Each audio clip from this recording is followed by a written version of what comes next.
Jamaica. No matter what we've been through, I will never betray you. No matter what we've been through. It happened, yeah. This man, they betray. They trust me. They trust me. One day who tell this man, what he off me pass. Now this man take get my phone pass. You don't know see what they done. What they done?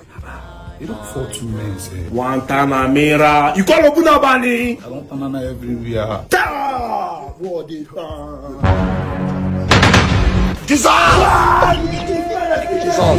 One day, tell my back, I tell my God. This man go see war. Tell my back, one day. I tell my God, one day tell my back. I tell my God. I tell my God. I tell my God, one day tell my back. Hey! Hey, Jesus! You gotta tell man, hard down. I will never betray you. No matter what we've been through, I will never betray you. Yeah, you are king to be the man, not to be the Judas. You're to make